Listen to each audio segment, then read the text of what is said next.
Welcome to 502 Conversations. I'm Brian Kirby, and my guest today is Dr. Ronald Crouch, PhD. Dr. Crouch, or Dr. Dad, as he is known online, is a psychologist, an author, and a former meditation teacher. He has published research in peer-reviewed academic journals, written therapy workbooks for children, and is the author of the Beyond Belief book series, which teaches children critical thinking skills using fun paranormal mysteries. He writes online under the name Dr. Dad, and his website is raisingaskepticalkid.com. Dr. Crouch, Dr. Dad, thank you so much for being here. How would you like me to address you? Dr. Dad, Dr. Crouch? Just call me Ron. Oh, okay. All right, thanks so much. So you're in Germany. Yeah. How did you end up there, if you don't mind if I ask? Oh, I don't mind at all. I got here because I work in a hospital that serves the military community that's stationed over here. So I work with the families of the soldiers that are stationed in Europe. All right. Is that so you're not deployed, you're still a civilian, correct? Oh, I'm a civilian. I'd make a terrible soldier. Oh, all right. So let me ask you a question about Dr. Dad. We'll get right into it. So Dr. Dad, raisingaskepticalkid.com, Beyond Belief book series. How'd this all come about? You know, it just kind of happened gradually over time. I feel like I fell into it by accident. But it all started when I decided I wanted to teach my own son critical thinking skills. And I made that decision when he was 6 years old, and he's 15 now. And when I decided to do that, I started to try and figure out how to go about doing it. And I realized there weren't a lot of really good resources for the kind of thing that I wanted to do. And there was a lot of misinformation out there. So I decided that I was going to try to do something about that. And that's led me to write books and put this website up and start getting involved in social media and just sort of promoting the idea of teaching children critical thinking skills. Before we get too far, let's start with a few definitions. You wanted to teach your son about skepticism and critical thinking. So we should define what is skepticism and what is critical thinking, or how do they differ? And before you answer that question, let me ask in a different way. Because some of the syllabi of high school courses or college courses, they have critical thinking in the description. So it's assumed that critical thinking is part of the course, because it's in the description. But I found that when I take some of these courses or I look through the material, it's still topic or skills specific. So as you know, I'm a musician. I could say that I taught critical thinking skills to my students, but if I taught them how to improvise over, Gilligan's Island with a Dorian scale, so they have to think about it critically, that's very topic specific. But I could still put it in my outline, right, or my syllabi. So we'll go back now and say, how do you define it, and does what I just said make sense to you? It makes a lot of sense. And I actually ran into the same issue when I started to look into this. And the reason was that when I wanted to teach my son critical thinking skills, I went and I started to look at the books that were out there and the things that were available. And a lot of it was really about how to take tests better, or, how to solve puzzles, mental puzzles, things like that. But that wasn't what I was interested in. And it's really not what I wanted him to be learning, because I didn't feel like it prepared him for the main problem. And the main problem is that he's going to be exposed to a lot of misinformation and a lot of hoaxes and scams and conspiracy theories and things like that. And as a psychologist, I wanted to kind of inoculate him against that kind of thing with some critical thinking. But that meant that I needed to learn about the kinds of critical thinking skills that help with that problem. And that wasn't really available. So when I think of critical thinking, I'm specifically thinking of the skills needed to identify and debunk hoaxes and scams and bad information that you come across, mostly online for kids. And that was what I was mostly interested in. And when I looked into it, I found, there's not a whole lot out there. There's some great resources now. It's getting a lot better, but it is pretty much a small community of people. And I get what you're saying about when you went on the search, because I did a similar thing, and you find these off-the-shelf things that are critical thinking skills. They tend to be more of those logic puzzles, like, trying to fit shapes, visualize how shapes fit together. Yeah, there's a lot of that. And if you don't really know what you want to use the critical thinking for, you can kind of fall down that rabbit hole and start teaching your child all about how to get a better score on the SAT or something, or how to solve, geometric puzzles and things like that. What I was mostly interested in what he would do in the future when he was scrolling TikTok or whatever is going to happen, and he comes upon some charismatic type of person who is trying to convince him of something that is scammy or untrue. What tools would he need to identify that this is a scam? What would he need to know to figure out that this is a person who's not telling him the truth? And that's what I focused on. So critical thinking, then, it's a life skill. It's a lifelong skill. So let me throw my definitions out there. So skepticism, evaluating evidence before you make a decision, and then critical thinking is the ability to evaluate that evidence, or at least vet a trusted source. So maybe you don't have the ability, but you have something that you can trust, or a website you can go to that's already talked about it, such as your website, or science-based medicine, or Thinking is Power, some of those websites that have come up in recent years as you spoke about. Does that make sense? We'll go on with critical thinking as a life skill. I think that's a really good definition, and I can give you more specifics if you want, because what I did was, once I figured out what the purpose of the critical thinking was, then I broke it down into specific characteristics and steps that I wanted him to learn. And I called them the SMART skills. The SMART is an acronym. It stands for the different attributes of critical thinking I wanted him to learn. So the first was to stay skeptical. So if he encounters something that sounds like a bogus claim, I want him to be able to take that, what I called the just wait and see seat. I don't have to believe it. I don't have to reject it right away. I just want to wait and see what the information is. Then the M is to make things clear. So don't just let unclear terms pass by. Get definitions. Start asking those Socratic questions about what do people mean by what they're saying. Then ask for evidence. And then the R is review that evidence, see if it's good quality. Are people just giving you anecdotes, or are they telling you real facts? And then the T in SMART is to test it if you can. And that's where a lot of the fun activities come in. So for kids, they absolutely love to test these claims. We'll come back to that, and I may ask you to review SMART again. When you were starting this in the online community, what's the feedback like? I mean, children, they're just too young to learn critical thinking, or they should let their parents worry about everything.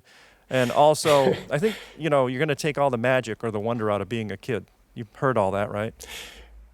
Yeah, I did hear all that. And that was actually kind of what got me so passionate about this. Was I went online and I started asking other parents, what do you do to teach your child critical thinking skills?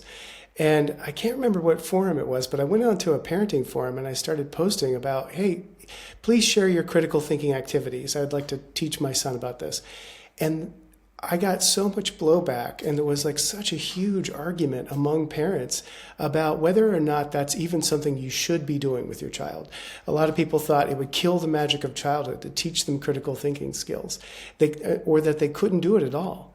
And that, as a child psychologist, I immediately knew people had totally the wrong idea. Because not only can children learn critical thinking skills, they're actually really good at it. They're kind of, natural critical thinkers. They just don't know it yet. They don't know what they're doing that's so good. And then the other thing about killing the magic of childhood just really blew me away, because if you ever met a really good skeptic, like somebody who's just, really good at asking deep, profound questions, they're full of wonder. I mean, every topic is kind of magical to them. So, good scientists are great examples here, where being skeptical and thinking critically does not kill the magic of anything. If anything, it sort of reveals the magic of a lot of things. So the very ideas that people were passing around out there about how children can't learn this and it would kill the magic of childhood, that like lit a fire under me. And I knew I wanted to start promoting something different. When you got into the children can't learn it part of it, what's so you're a peer-reviewed academic author. You've published in academic journals. So what's the evidence about teaching kids critical thinking? Are they too young? Can they not get it? I mean, what do we know about that? What we know is that children are, like I said, very natural critical thinkers. And in fact, some of the evidence shows that in many respects, they're even better at it than many adults, because the research shows that children can be more open-minded and willing to change their minds with better evidence than adults are.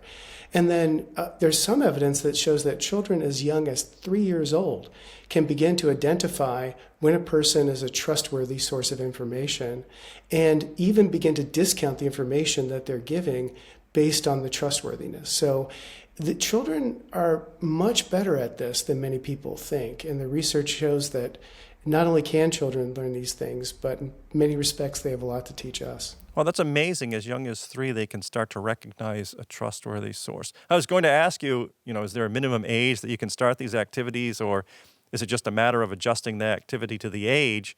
I guess I can still ask it. So as young as 3, so you would,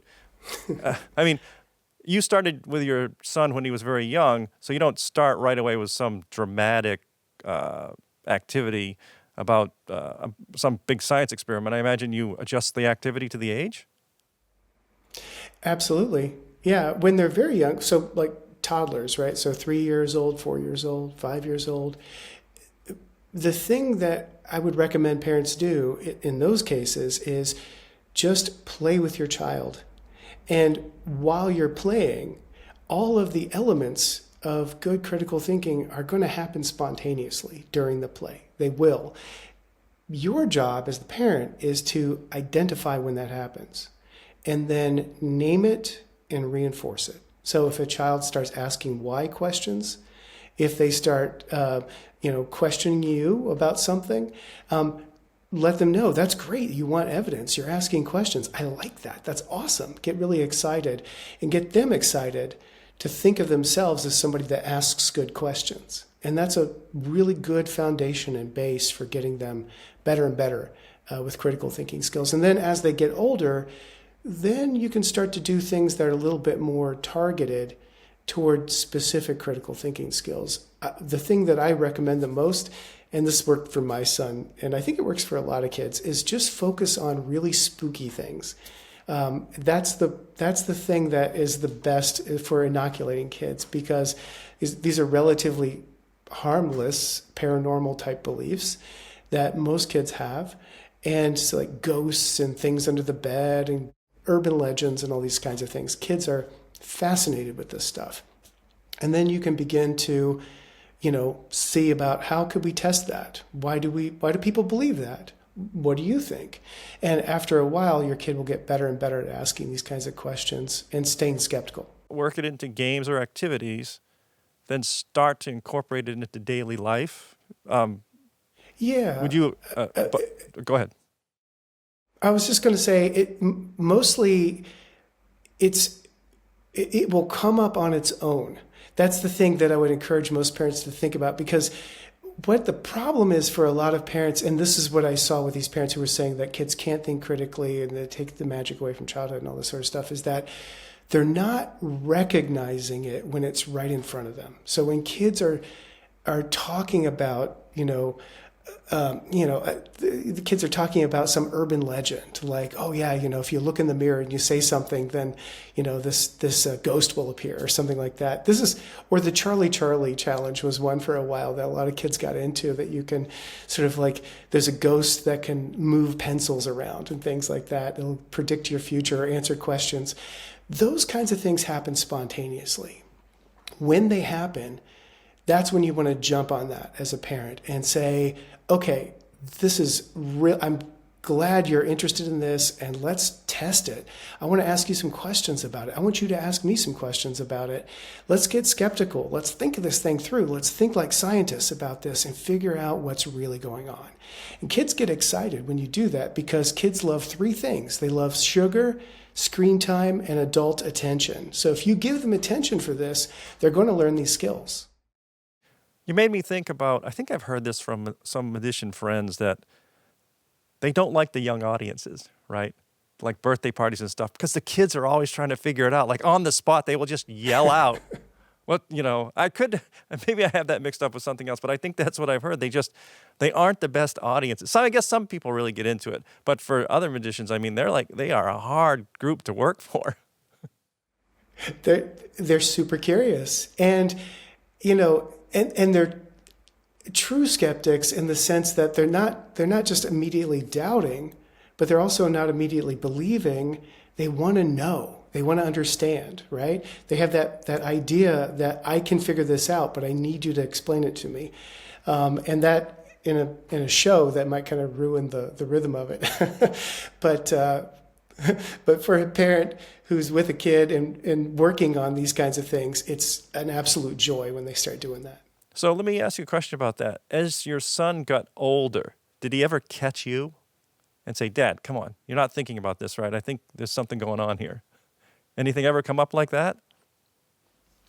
Definitely. Oh, no I kidding. Can't think of a specific. Yeah, I can't think of a specific. Well, if something comes up, thing. we can come back to it.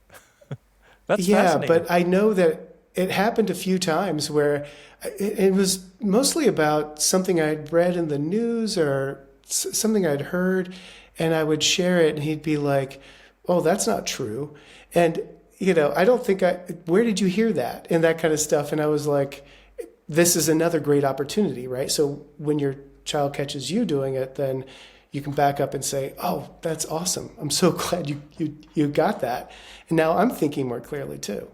And you can model being open-minded and willing to change your mind for them. One of the great things I read in your article was science itself isn't enough to teach critical thinking skills. And that kind of goes back, I guess, to what we were talking about at the beginning, where it can be science is topic specific in school a lot. And also, it's good to point out that even science, we all are susceptible. I like to start with that, right? So we're all susceptible. And even some of the best scientists, Nobel Prize winners, can be taken in and not use critical thinking. And here I'm thinking of Linus Pauling, right? The vitamin C guy who thought that vitamin C, yeah. right? He's a famous one. And then there was Pons and Fleischmann with their that was cold fusion, right? Not Nobel Prize winners, but maybe they should have done a little bit more critical thinking there before they went out there and became a household name now for not using critical thinking. But then we also have medical doctors that become homeopaths or acupuncturists, right?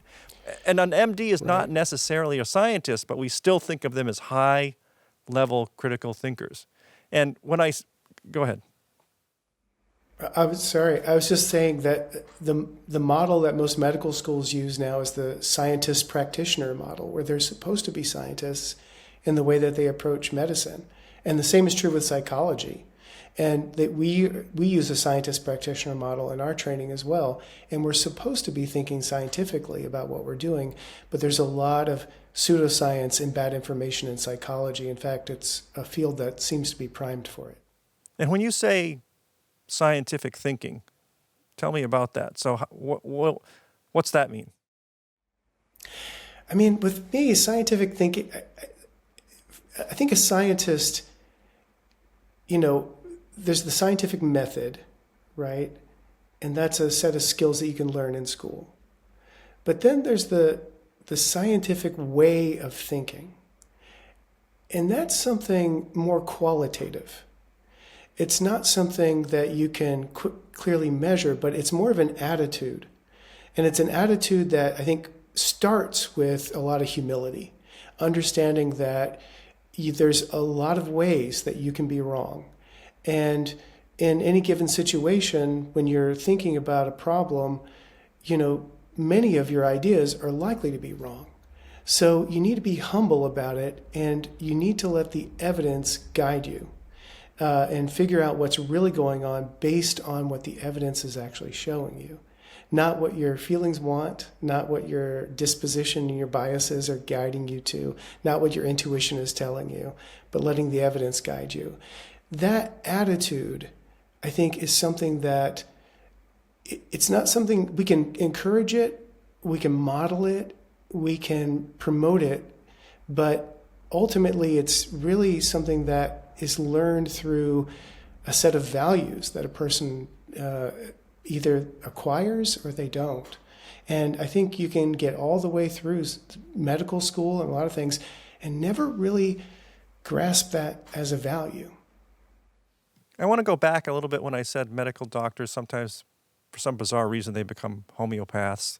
And even before you get to medical school, you kind of need a science background. So you know about, you have to know about dilution and that it makes things weaker, not stronger.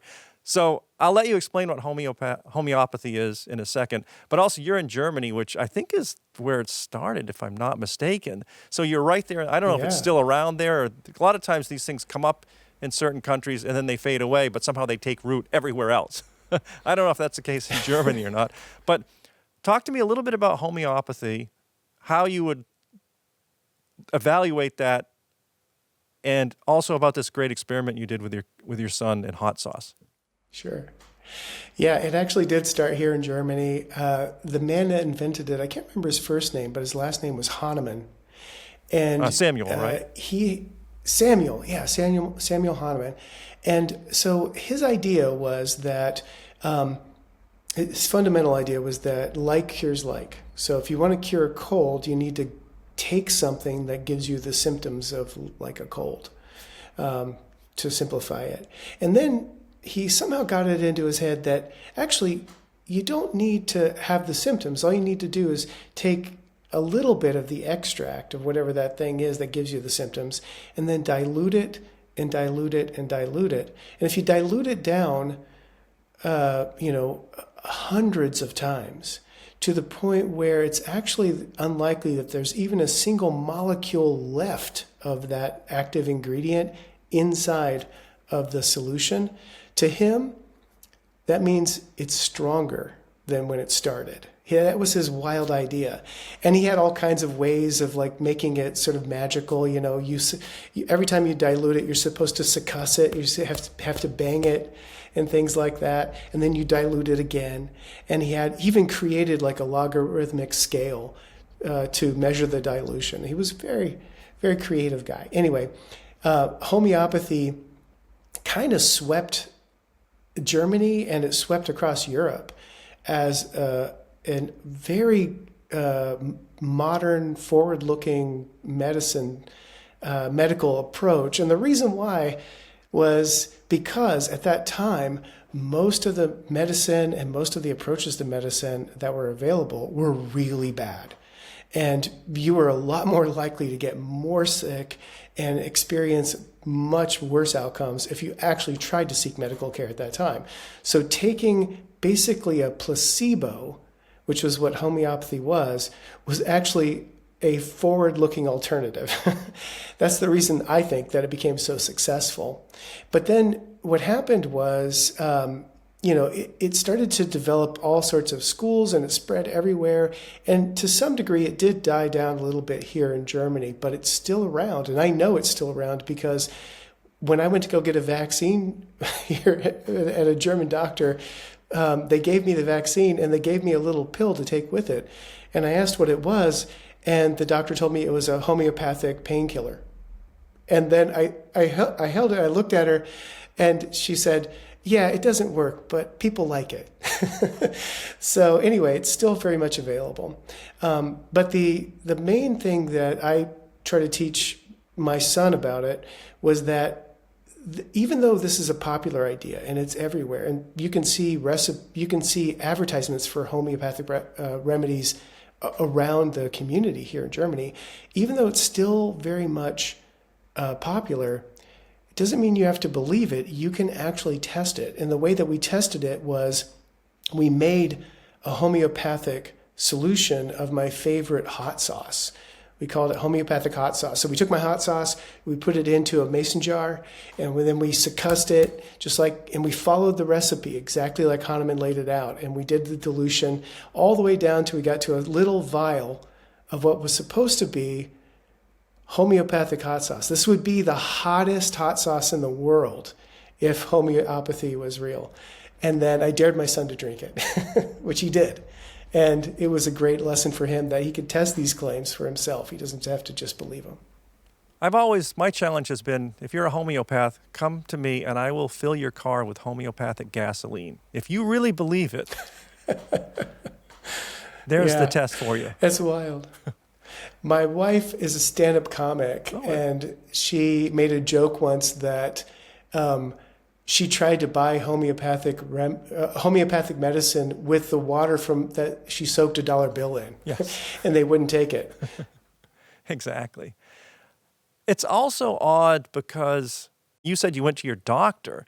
Your doctor's an authority figure that you trust, and they're supposed to be a model of critical thinking, and she gives you a homeopathic pill. Yeah. Knowing it won't work or that it shouldn't work. That borders on some kind of weird ethics, I would think, at least in this country, to knowingly give your patient something you know won't work. I don't know. I'm not going to say that. There seems like there's an issue there. But also, there's that just level of trust. You're going, oh, okay, you know what you're talking about. And I see that here when I go into my local drugstore. They've got the real medicine, and then they have their brand and name brands of homeopathic stuff right next to it. And it's in the drugstore, and you trust the pharmacist. I mean, you're going there for a reason, right? So you may doubt your own critical thinking skills in favor of this level of trust. It's being sold. Well, I guess there must be something with it or to it. So sometimes you have to trust authority because they are experts. It's not an argument from authority if, your oncologist has the best practice available. They know what they're talking about over your acupuncturist. So you trust in their expertise. You're not just going on authority. Have you had to confront that kind of thing with your son? Because there is a lot of authority as you go up through school. I mean, I guess I've jumbled up so much in there. My apologies. That's okay. What I was thinking of as you were saying that was that this is exactly the reason why it's so important to make critical thinking and skepticism a project that you engage in with your child. Because, if they do get into adulthood without those skills, then they'll see the homeopathic remedies in the drugstore right there next to real medicine. And they might not question that. They might not understand that there's a difference here. And you're going to need some critical thinking and skepticism because it looks the same and it's presented with the same authority, right? And then if they do run into a doctor that's trying to sell them something that is, a placebo at best, or maybe even harmful, they are going to need the skepticism and the critical thinking skills to be able to determine whether or not even though that person has the white coat on and they have the degree on the wall, whether or not that person is actually giving them appropriate information. And that, I think kids need those kinds of skills early on, and they need to be kind of a lifetime project. And oftentimes, these products and supplements in general, they're right next to real medicine. And they say they don't make these claims, but they make pretty bold claims, but then they retract them right in the fine print, right? This has never been evaluated. We never really looked into it. It's not FDA approved. The FDA still does mean something. I know things are getting a little wonky over here, but that FDA approval is there for a reason on real medicine, and it's absent from supplements and homeopathic remedies for a very specific reason. There's another interesting thing about Germany is I think I have in my files the first randomized controlled trial that somebody got fed up with homeopathy and they tested it I think it originated in a pub or something. If I can, I'll link it in the show notes and I'll send it to you. TV shows now, streaming services, you mentioned the paranormal and that kids love mysteries and stuff. They are flooded with these so-called ghost hunting shows or, shows about psychics and communicating with the dead and other paranormal shows that are shot on location. And This also seems to be an area to be careful because there's a lot of pretend science in those shows, right? They have a lot of gadgets, a lot of interesting things. They look sciencey, but they use meaningless language and make these weird connections. Like they always have these EMF detectors. Like this is such a big deal, electromagnetic interference. So rather than, they walk around with it and they pick up some interference and they say, oh, this is evidence of a ghost here.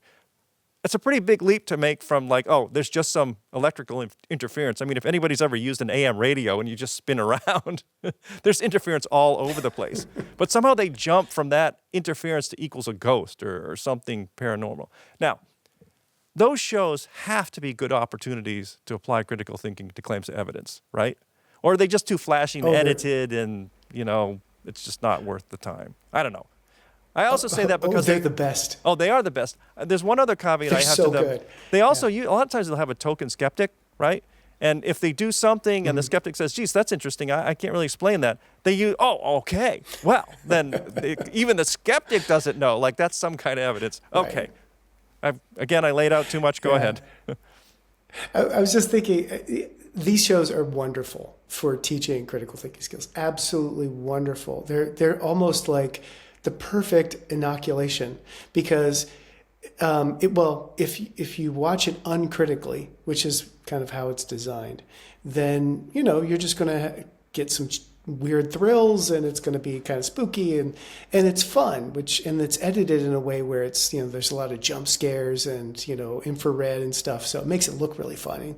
And kids love these things because they're so spooky and they're made to be watched by like a whole family. But what's really fun is to watch it from the perspective of a skeptic, because when you teach your child how to evaluate these claims and to spot what's going on and the kinds of tricks that are happening, it actually becomes even more fun. Because one of the things that I did was I created a bingo game for ghost hunting shows. And so we have these bingo cards, and then the different boxes would say something like, did you hear that? Or I felt a cold spot. Did something touch me? That's and funny. Things like that. And a machine goes beep, things like that. And then, we would play bingo and see if we can spot how many of those little tricks they were using. The big takeaway from all of it is that no matter how many little gizmos they use, no matter how many jump scares they give, no matter how many infrared shots they shoot, they never actually give you real evidence. And at the end of the show, when we fill out our bingo cards and, we have declared a winner, we always will kind of think back on that. There was never actually any real evidence there. What's really fun about that is that it is very empowering because it's an enjoyable experience. It's really fun. It's a kind of a bonding experience. But at the same time, you leave it feeling like, I know the tricks that people are trying to pull, and they can't pull them on me. And that's the feeling that I really want, my son to feel when he gets through with something like that. That I'm empowered to do something about that. I don't have to just believe the things that people are trying to sell me. And another thing about those shows that we don't see is how heavily edited they are, because they come out to be an hour long or a series of hour-long shows. That doesn't tell you how much work really went in behind the scenes. And I'm especially also thinking of the psychic shows, these Talk to the Dead shows. I've been on set for some of those. The show comes out to be an hour, right? If you're there, you realize they're taping for like 3 hours. And the psychic comes in and warms up the crowd first, and they're like jovial, and they're joking with them, and blah, blah, blah. So there's that aspect of, okay, now the crowd is on their side, right? They don't want the psychic to fail, right? And then there's also the other aspect is you tend to see the same people coming back. So there's a lot of editing that goes into those shows to make it the package that it is. Is that too technical to talk about, or do you bother with that? We do talk about that. Well, with the ghost hunting shows, we definitely talk about that because it becomes very clear as you're watching that there's a lot of editing involved, right? It's almost inescapable. Once you notice it, you can't unsee it. That there's just tons of these little jumps back and forth between the shows always follow the exact same format, which is the gang splits up and they go to different parts of the haunted house, and then they jump back and forth between the different people. And then, there's a noise and someone feels a cold spot and someone says, that they had like weird thoughts. And I had an image of a child or something.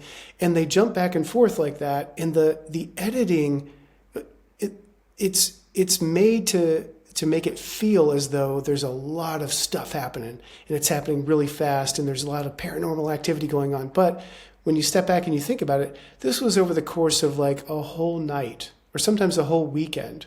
And they distilled it down into like 1 hour or half hour of boom, boom, boom, boom. And it makes you feel as though this place was super haunted, full of all kinds of weird things going on.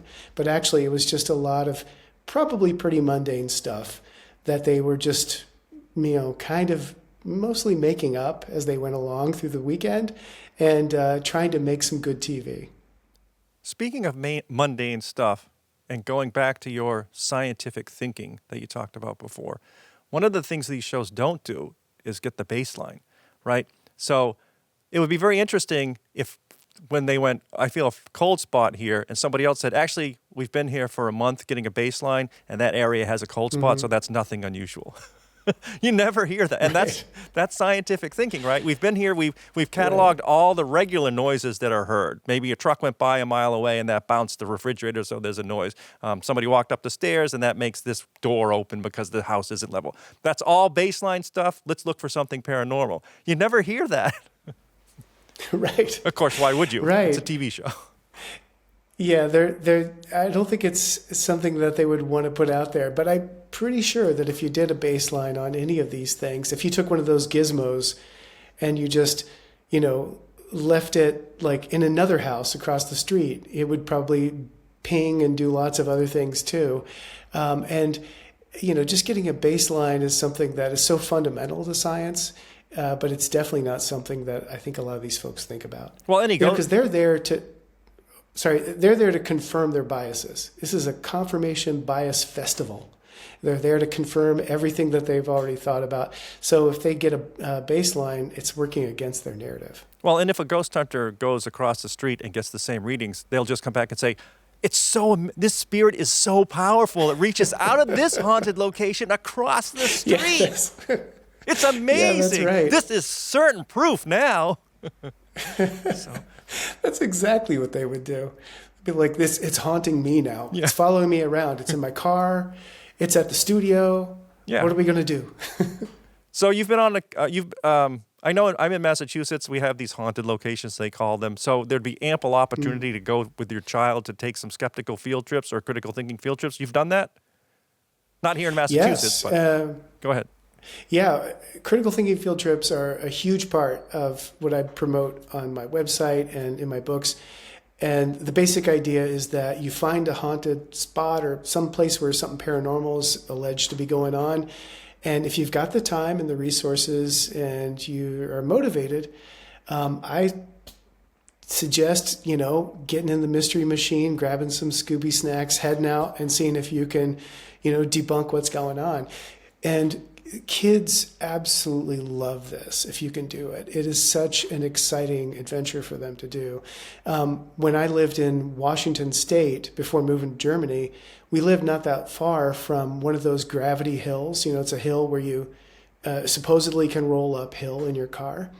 And we looked on Google Maps and realized it's only about half an hour away. So we decided to go check it out. And we went there, and my son was about 8 years old at the time, I think. And the road, it was a very long road that gradually went uphill. And if you just put your car in neutral and coasted, it did seem to be going uphill.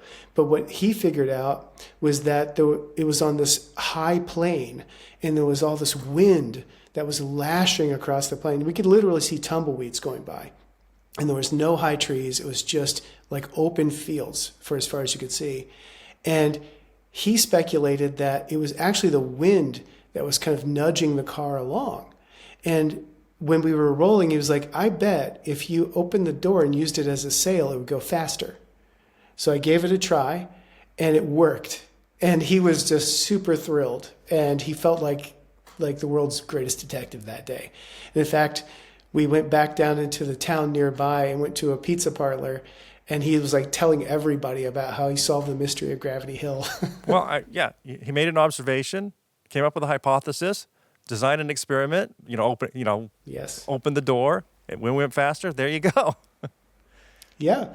It's the T of the SMART skills, right? You got to test. If you can test, definitely test, because not only will it give you great information about whether something's true or not, but it's super fun to do. Tell me about the book series now, just briefly. I've looked at, there are 2 or 3 of them. So you put this into a book series, Beyond Belief? Yeah. Beyond Belief. So the series it's a series of 3 books, and then there's a little free short story online you can get. But it follows the adventures of a boy named Kenai, who is kind of a prodigy when it comes to critical thinking and this sort of thing. And it follows his adventures as he discovers an organization called Beyond Belief and begins to work for them, which they send out people to investigate the paranormal. Sort of like Scooby-Doo, that kind of thing, but also with like a sort of a Goonies feel, and I don't know if you've ever watched Gravity Falls or that kind of thing, sort of that sort of slapstick kind of humor. So these are fast-paced books. They're written for reluctant readers, and they tell like an adventure story with the paranormal. But the idea is that the kid is sort of like the only skeptic. The adults around them are they're believing, they're like super wrapped up in the paranormal and believing these kinds of things. And then this kid comes in and sort of solves the mystery. And there are 3 books in the series. And over the course of the series, kids are introduced to ideas like cognitive biases. They learn about all kinds of things like confirmation bias, the halo effect, pareidolia, all kinds of different biases. And then they also learn what I call the SMART skills. So those different steps in how to think critically. And it's all done in the context of like a fun story. I have 2 last things for you I want to ask about. I've been thinking about this for a couple years now, which is the opposite end, critical thinking for senior citizens, because we see these ads here for all these memory supplements, and other things like that. And I've looked into that a lot for another show I do. They don't work. There's really, it's a lot of bias in those studies and a lot of cherry picking of evidence. Okay, I'm just going to leave it there. But they're marketed for seniors. Also, at my local senior center, sometimes they'll have reflexology treatments, right? It's like acupuncture on the foot, but it's not acupuncture. But it's this theory that, your foot can heal your problems through all these channels and whatnot.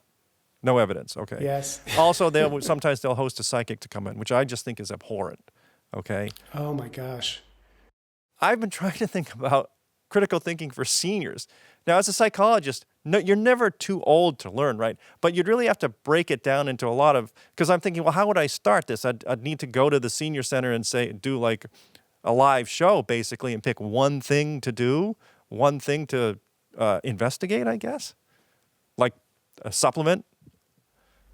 I hate to put you on the spot to get advice from you, but it's just something I've been thinking about, the total opposite end, because they are susceptible, like we all are. Yeah.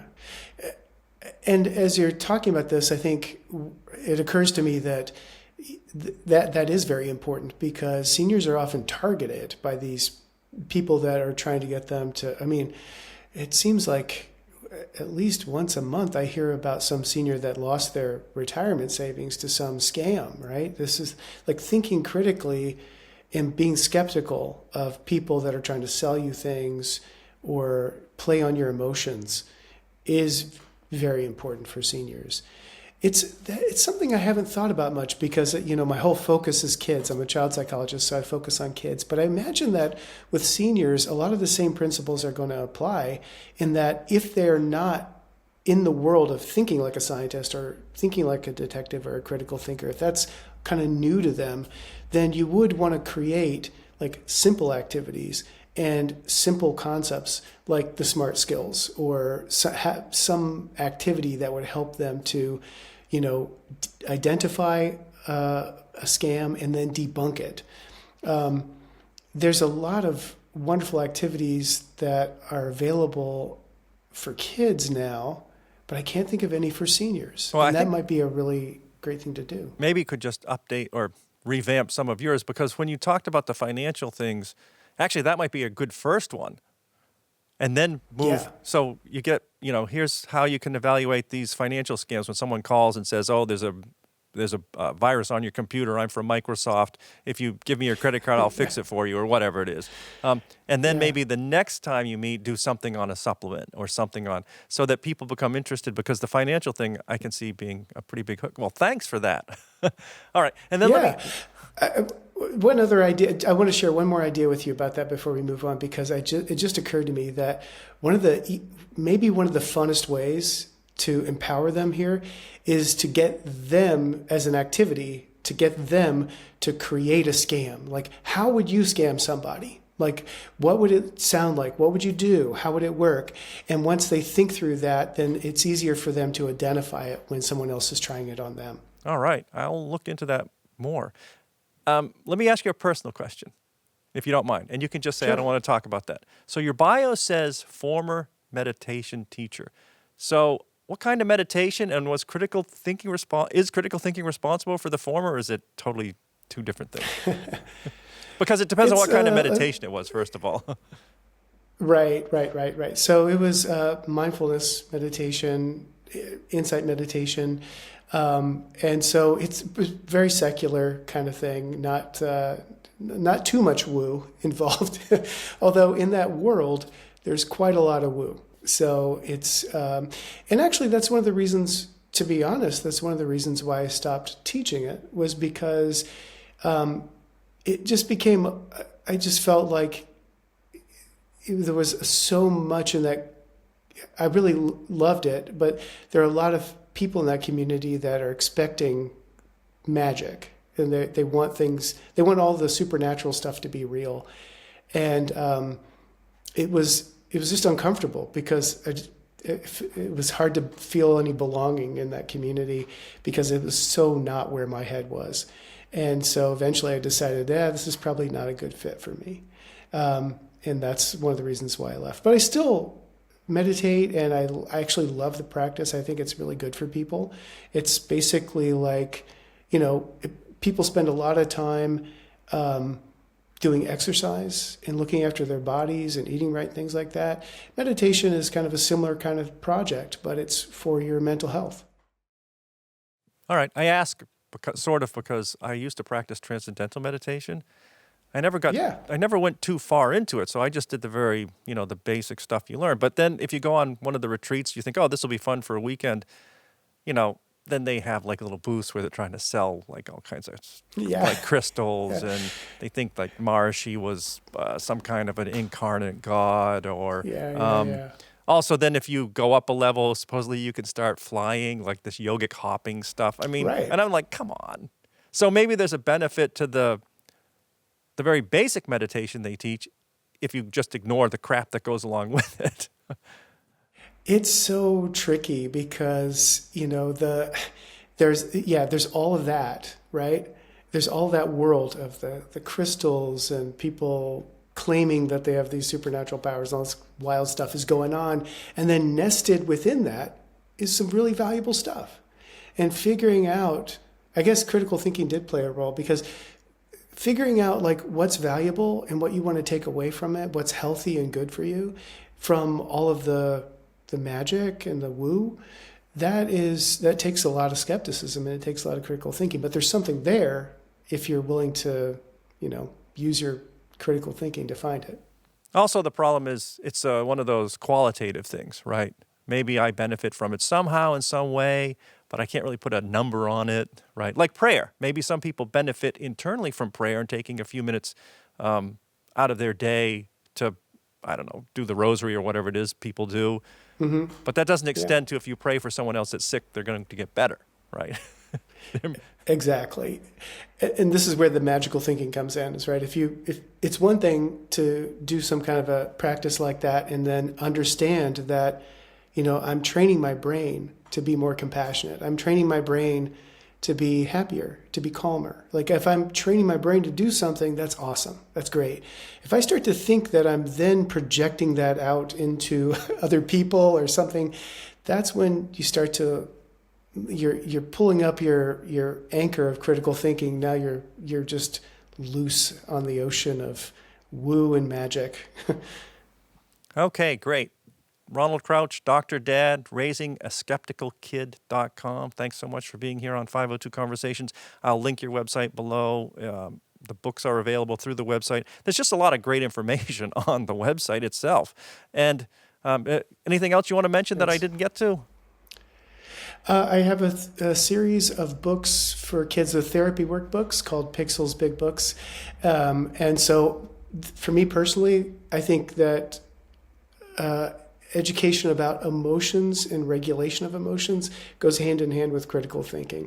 I don't think you can be a really great critical thinker or skeptic if you also don't have much insight into your emotions and how to regulate them and what sort of triggers them. So I think those two things go hand in hand. And I will just say, a therapy workbook for children or Beyond Belief books for children, I've read some of these books as an adult, and you're going to learn something. So they are written for children, but that doesn't mean an adult can't read them and go, oh, wow, I never really thought about it like that. So don't be put off by that. Read them with your kids, right? Definitely. Yes, please do. All right, Dr. Ronald Crouch, once again, thank you so much for being here. Raisingaskepticalkid.com. Thank you. Thank you. You're welcome. It was an honor. You're welcome.